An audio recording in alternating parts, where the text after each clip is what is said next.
늘봄학교 운영 실태를 점검해보는 연속 보도 이어갑니다. 정부는 올 3월 제도를 시행하면서 희망하는 모든 학생에게 늘봄을 제공했다고 밝혔습니다. 저소득층이나 맞벌이 가정 등 기존 돌봄 교실 이용 기준을 없애 모든 학생이 혜택을 받을 수 있게 하겠다는 건데요. 제도가 시행된 지 3개월이 지났지만 정부가 말한 보편적 돌봄은 찾아볼 수 없었습니다. 정승환 기자의 보도입니다. 누구나 누리고 누구나 만족하는 늘봄학교. 정부가 올 3월 늘봄학교를 시행하면서 내건 표어입니다. 정부는 저학년 학생들에게 방과 후 맞춤형 프로그램을 무료로 제공하고 원하는 아이들은 누구나 돌봄을 제공받게 하겠다고 밝혔습니다. 이를 위해 저소득층이나 맞벌이 가정 등 기존 돌봄 교실의 이용 기준을 없애고 방과 후와 돌봄으로 나뉜 정책 체제를 늘봄으로 통합하기로 했습니다. 3개월이 흐른 현재 상황은 어떨까? 현장에서는 여전히 방과 후와 돌봄은 물론 늘봄까지 혼재돼 운영되고 있습니다. 심지어 누구에게나 제공하겠다던 늘봄학교에서의 돌봄은 운영되지 않고 있습니다. 강원도 내 84개 늘봄 운영학교에서 초일 맞춤형 프로그램 외에 돌봄을 추가로 제공하는 학교는 한 곳도 없는 것으로 나타났습니다. 도교육청은 이미 기존 돌봄 정책에 따라 대상자를 선정한 상황에서 당장 모든 아이에게 돌봄을 제공하긴 어려웠다는 입장입니다.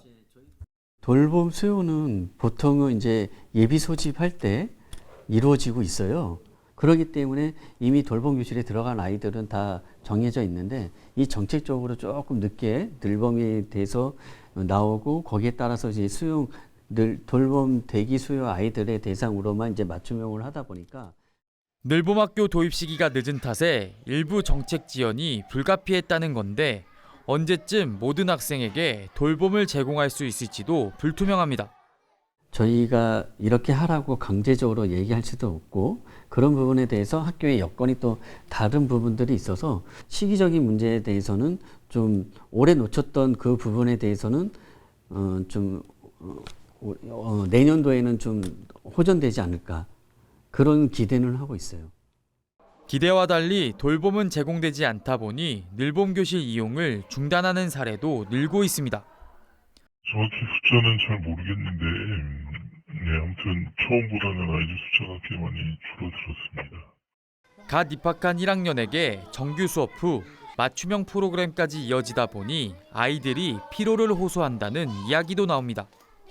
5교시 3번 하는 날에도 2시간 수업을 하고 가면 그 아이들이 7교시 수업을 하게 되는 거예요. 7교시를 하는 상황이 지금 계속 반복되고 있다 보니까 아이들이 너무 힘들어한다는 거예요.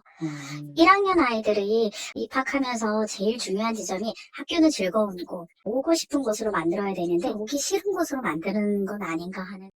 교사들은 민원에 시달리고 있습니다. 아침부터 봐준다 했는데 왜 안 봐주냐.